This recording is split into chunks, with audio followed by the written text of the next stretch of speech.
Hello again. I hope you enjoyed chapter 2. And if you did, please do like the video or even subscribe. And do write a comment. It's always lovely to read the comments of anyone and everyone that listens to my recordings. So, whether it's critique, favourite things you don't like, it's lovely to hear. But let's get started with Chapter 3 of Harry Potter and the Philosopher's Stone. And Chapter 3 is called The Letters from No One. The escape of the Brazilian boa constrictor earned Harry his longest ever punishment. By the time he was allowed out of his cupboard again, the summer holidays had started and Dudley had already broken his new video camera, crashed his remote control aeroplane, and, first time out on his racing bike, knocked down old Mrs. Figg as she crossed Privet Drive on her crutches. Harry was glad school was over, but there was no escaping Dudley's gang, who visited the house every single day. Piers, Dennis, Malcolm, and Gordon were all big and stupid. But as Dudley was the biggest and stupidest of the lot, he was the leader. The rest of them were all quite happy to join in Dudley's favourite sport, Harry hunting. This was why Harry spent as much time as possible out of the house, wandering around and thinking about the end of the holidays, where he could see a tiny ray of hope. When September came, he would be going off to secondary school, and for the first time in his life, he wouldn't be with Dudley. Dudley had been accepted at Uncle Vernon's old private school, Smeltings. Piers Polkiss was going there too. Harry, on the other hand, was going to Stonewall High, the local public school. Dudley thought this was very funny.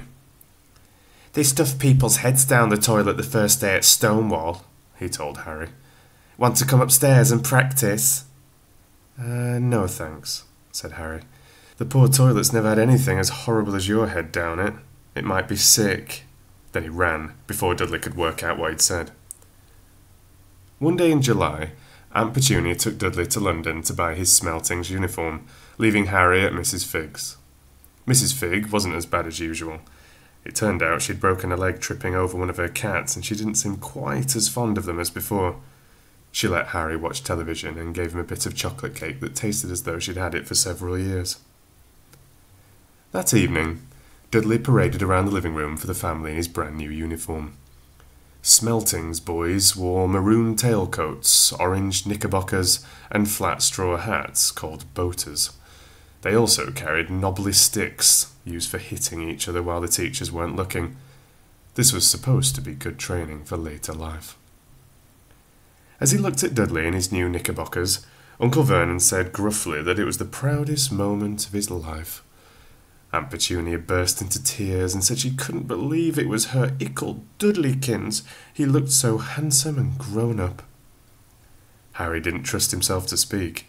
He thought 2 of his ribs might already have cracked from trying not to laugh. There was a horrible smell in the kitchen the next morning when Harry went in for breakfast. It seemed to be coming from a large metal tub in the sink. He went to have a look. The tub was full of what looked like dirty rags swimming in grey water. "What's this?" he asked Aunt Petunia. Her lips tightened, as they always did if he dared to ask a question. "Your new school uniform?" she said. Harry looked in the bowl again. "Oh," he said. "I didn't realise it had to be so wet." "Don't be stupid," snapped Aunt Petunia. "I'm dyeing some of Dudley's old things grey for you. It'll look just like everyone else's when I've finished." Harry seriously doubted this, but thought it best not to argue. He sat down at the table and tried not to think about how he was going to look on his first day at Stonewall High, like he was wearing bits of old elephant skin, probably. Dudley and Uncle Vernon came in, both with wrinkled noses because of the smell from Harry's new uniform. Uncle Vernon opened his newspaper as usual, and Dudley banged his smelting stick, which he carried everywhere, on the table. They heard the click of the mail slot and flop of letters on the doormat. "Get the mail, Dudley," said Uncle Vernon from behind his paper. "Make Harry get it." "Get the mail, Harry." "Make Dudley get it?" "Poke him with your smelting stick, Dudley."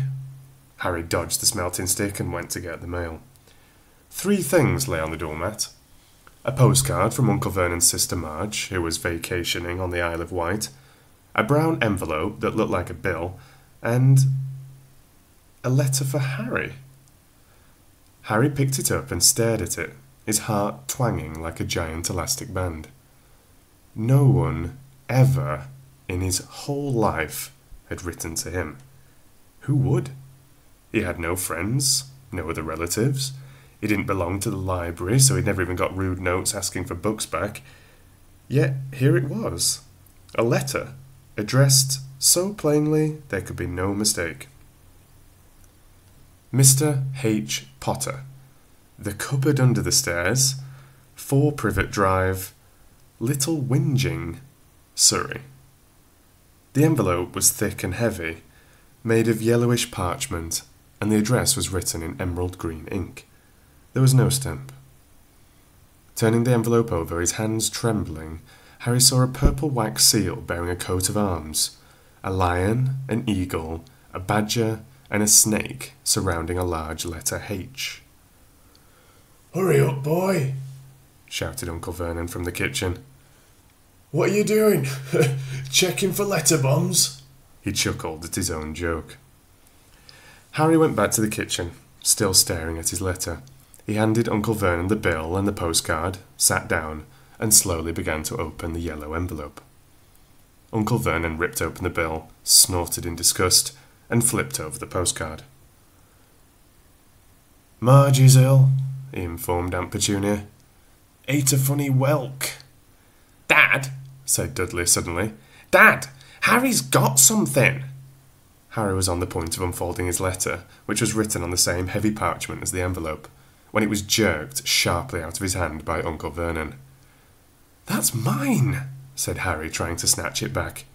"Who'd be writing to you?" sneered Uncle Vernon, shaking the letter open with one hand and glancing at it. His face went from red to green faster than a set of traffic lights, and it didn't stop there. Within seconds, it was the greyish-white of old porridge. Petunia?" he gasped. Dudley tried to grab the letter to read it, but Uncle Vernon held it high out of his reach. Aunt Petunia took it curiously and read the first line. For a moment, it looked as though she might faint. She clutched her throat and made a choking noise. "Vernon! Oh my goodness, Vernon!" They stared at each other, seeming to have forgotten that Harry and Dudley were still in the room. Dudley wasn't used to being ignored. He gave his father a sharp tap on the head with his smelting stick. "I want to read that letter," he said loudly. "I want to read it," said Harry furiously, "as it's mine." "Get out, both of you," croaked Uncle Vernon, stuffing the letter back into its envelope. Harry didn't move. "I want my letter!" he shouted. "Let me see it!" demanded Dudley.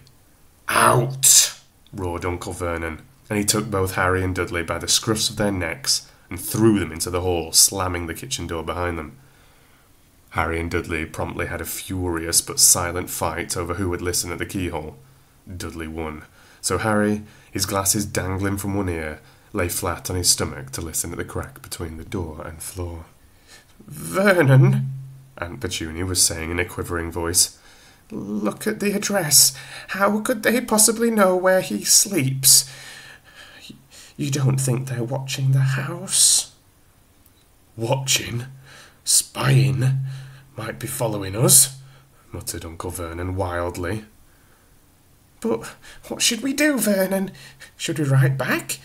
Tell them we don't want—" Harry could see Uncle Vernon's shiny black shoes pacing up and down the kitchen. "No," he said finally. "No, we'll ignore it. If they don't get an answer, yes, that's best. We won't do anything. But I'm not having one in the house, Petunia. Didn't we swear when we took him in we'd stamp out that dangerous nonsense?" That evening, when he got back from work, Uncle Vernon did something he'd never done before. He visited Harry in his cupboard. "Where's my letter?" said Harry the moment Uncle Vernon had squeezed through the door. "Who's writing to me?" "No one. It was addressed to you by mistake," said Uncle Vernon shortly. "I have burned it." "It was not a mistake," said Harry angrily. "It had my cupboard on it." "Silence!" yelled Uncle Vernon, and a couple of spiders fell from the ceiling. He took a few deep breaths and then forced his face into a smile, which looked quite painful. Yes, Harry, about this cupboard. Your aunt and I have been thinking. You're really getting a bit big for it. We think it might be nice if you moved into Dudley's second bedroom." "Why?" said Harry. "Don't ask questions," snapped his uncle. "Take this stuff upstairs, now." The Dursleys' house had 4 bedrooms. One for Uncle Vernon and Aunt Petunia, one for visitors, usually Uncle Vernon's sister, Marge, one where Dudley slept, and one where Dudley kept all the toys and things that wouldn't fit into his first bedroom. It only took Harry one trip upstairs to move everything he owned from the cupboard to this room. He sat down on the bed and stared around him. Nearly everything in here was broken. The month-old video camera was laying on top of a small working tank Dudley had once driven over the next-door neighbour's dog. In the corner was Dudley's first ever television set, which he'd put his foot through when his favourite programme had been cancelled. There was a large bird cage, which had once held a parrot that Dudley had swapped at school for a real air rifle, which was up on a shelf with the end all bent because Dudley had sat on it. Other shelves were full of books. They were the only things in the room that looked as though they'd never been touched. From downstairs came the sound of Dudley bawling at his mother. "I don't want him in there. I need that room. Make him get out." Harry sighed and stretched out on the bed. Yesterday he'd have given anything to be up here. Today he'd rather be back in his cupboard with that letter than up here without it. Next morning at breakfast, everyone was rather quiet. Dudley was in shock. He'd screamed, whacked his father with his smelting stick, been sick on purpose, kicked his mother, and thrown his tortoise through the greenhouse roof, and he still didn't have his room back. Harry was thinking about this time yesterday and bitterly wishing he'd opened the letter in the hall. Uncle Vernon and Aunt Petunia kept looking at each other darkly. When the mail arrived, Uncle Vernon, who seemed to be trying to be nice to Harry, made Dudley go and get it. They heard him banging things with his smelting stick all the way down the hall.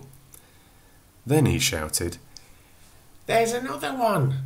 Mr. H. Potter, the smallest bedroom, 4 Privet Drive." With a strangled cry, Uncle Vernon leapt from his seat and ran down the hall, Harry right behind him. Uncle Vernon had to wrestle Dudley to the ground to get the letter from him, which was made difficult by the fact that Harry had grabbed Uncle Vernon around the neck from behind. After a minute of confused fighting, in which everyone got hit a lot by the smelting stick, Uncle Vernon straightened up, gasping for breath, with Harry's letter clutched in his hand. "Go to your cupboard. Your bedroom," he wheezed at Harry. "Dudley, go. Just go." Harry walked round and round his new room. Someone knew he had moved out of his cupboard, and they seemed to know he hadn't received his first letter. Surely that meant they'd try again, and this time he'd make sure they didn't fail. He had a plan. The repaired alarm clock rang at 6 o'clock the next morning. Harry turned it off quickly and dressed silently. He mustn't wake the Dursleys. He stole downstairs without turning on any of the lights. He was going to wait for the postman on the corner of Privet Drive and get the letters for number 4 first. His heart hammered as he crept across the dark hall toward the door. Harry leapt into the air. He'd trodden on something big and squashy on the doormat. Something alive. Lights clicked on upstairs, and to his horror, Harry realised that the big, squashy something had been his uncle's face. Uncle Vernon had been lying at the foot of the front door in a sleeping bag, clearly making sure that Harry didn't do exactly what he'd been trying to do. He shouted at Harry for about half an hour and then told him to go and make a cup of tea. Harry shuffled miserably off into the kitchen, and by the time he got back, the mail had arrived, right into Uncle Vernon's lap. Harry could see 3 letters addressed in green ink. "I want," he began, but Uncle Vernon was tearing the letters into pieces before his eyes. Uncle Vernon didn't go to work that day. He stayed at home and nailed up the mail slot. "See," he explained to Aunt Petunia through a mouthful of nails, "if they can't deliver 'em, they'll just give up." "I'm not sure that'll work, Vernon." "These people's minds work in strange ways, Petunia. They're not like you and me," said Uncle Vernon, trying to knock in a nail with a piece of fruit cake Aunt Petunia had just brought him. On Friday, no less than 12 letters arrived for Harry. As they couldn't go through the mail slot, they had been pushed under the door, slotted through the sides, and a few even forced through the small window in the downstairs bathroom. Uncle Vernon stayed at home again. After burning all the letters, he got out a hammer and nails and boarded up the cracks around the front and back doors so no one could go out. He hummed "Tiptoe Through the Tulips" as he worked, and jumped at small noises. On Saturday, things began to get out of hand. 24 letters to Harry found their way into the house, rolled up and hidden inside each of the 2 dozen eggs that their very confused milkman had handed Aunt Petunia through the living room window. While Uncle Vernon made furious telephone calls to the post office and the dairy trying to find someone to complain to, Aunt Petunia shredded the letters in her food processor. "Who on earth wants to talk to you this badly?" Dudley asked Harry in amazement. On Sunday morning, Uncle Vernon sat down at the breakfast table looking tired and rather ill, but happy. "No post on Sundays," he reminded them cheerfully as he spread marmalade on his newspapers. "No damn letters today." Something came whizzing down the kitchen chimney as he spoke and caught him sharply on the back of the head. Next moment, 30 or 40 letters came pelting out of his fireplace like bullets. The Dursleys ducked, but Harry leapt into the air trying to catch one. "Out! Out!" Uncle Vernon seized Harry around the waist and threw him into the hall. When Aunt Petunia and Dudley had run out with their arms over the faces, Uncle Vernon slammed the door shut. They could hear the letters still streaming into the room, bouncing off the walls and floor. "That does it," said Uncle Vernon, trying to speak calmly but pulling great tufts out of his moustache at the same time. "I want you all back here in 5 minutes ready to leave. We're going away. Just pack some clothes. No arguments." He looked so dangerous with half his moustache missing that no one dared to argue. 10 minutes later, they had wrenched their way through the boarded-up doors and were in the car, speeding toward the motorway. Dudley was sniffling in the back seat. His father had hit him round the head for holding them up while he tried to pack his television, VCR and computer in his sports bag. They drove, and they drove. Even Aunt Petunia didn't dare ask where they were going. Every now and then Uncle Vernon would take a sharp turn and drive in the opposite direction for a while. "Shake 'em off, shake 'em off," he would mutter whenever he did this. They didn't stop to eat or drink all day. By nightfall, Dudley was howling. He'd never had such a bad day in his life. He was hungry, he'd missed 5 television programs he'd wanted to see, and he'd never gone so long without blowing up an alien on his computer. Uncle Vernon stopped at last outside a gloomy-looking hotel on the outskirts of a big city. Dudley and Harry shared a room with twin beds and damp, musty sheets. Dudley snored, but Harry stayed awake, sitting on the windowsill, staring down at the lights of passing cars and wondering. They ate stale cornflakes and cold tinned tomatoes on toast for breakfast the next day. They had just finished when the owner of the hotel came over to their table. "Excuse me, but is one of you Mr. H. Potter? Only I got about 100 of these at the front desk." She held up a letter so they could read the green ink address. Mr. H. Potter, Rooms 17, Railview Hotel, Cokeworth. Harry made a grab for the letter, but Uncle Vernon knocked his hand out of the way. The woman stared. "I'll take them," said Uncle Vernon, standing up quickly and following her from the dining room. "Wouldn't it be better just to go home, dear?" Aunt Petunia suggested timidly hours later, but Uncle Vernon didn't seem to hear her. Exactly what he was looking for, none of them knew. He drove them into the middle of the forest, got out, looked around, shook his head, got back in the car, and off they went again. The same thing happened in the middle of a ploughed field, halfway across a suspension bridge, and at the top of a multi-level parking garage. "Daddy's gone mad, hasn't he?"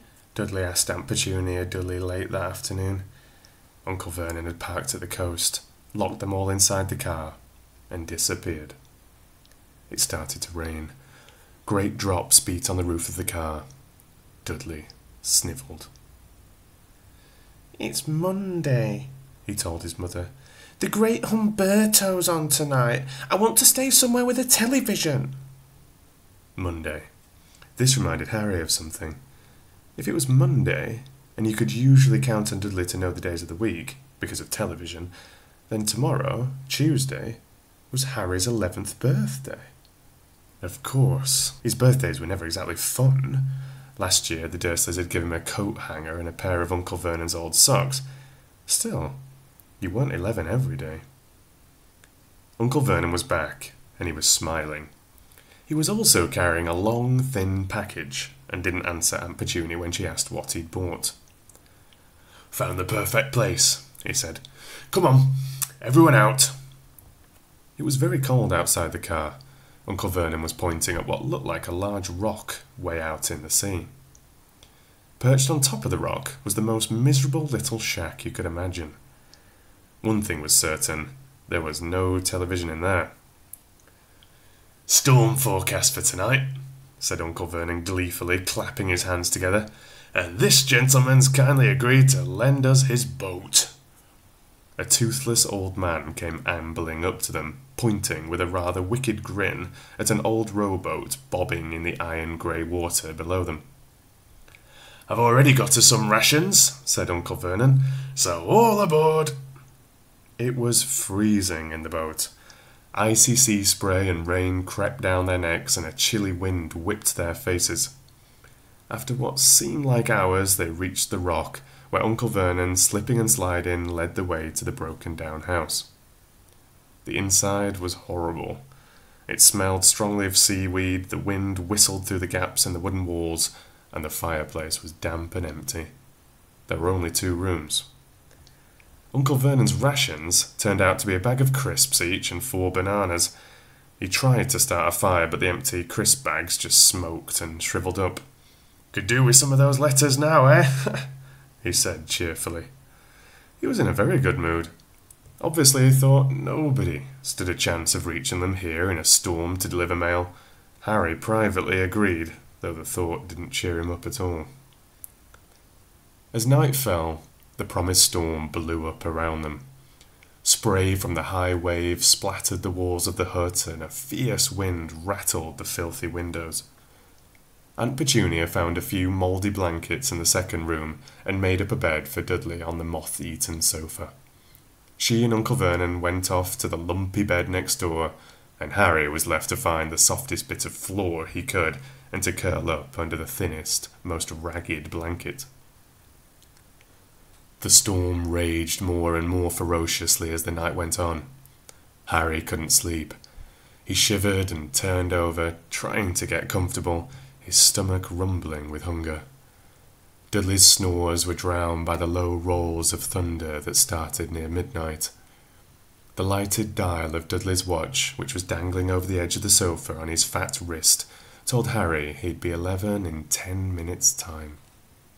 He lay and watched his birthday tick nearer, wondering if the Dursleys would remember at all, wondering where the letter writer was now.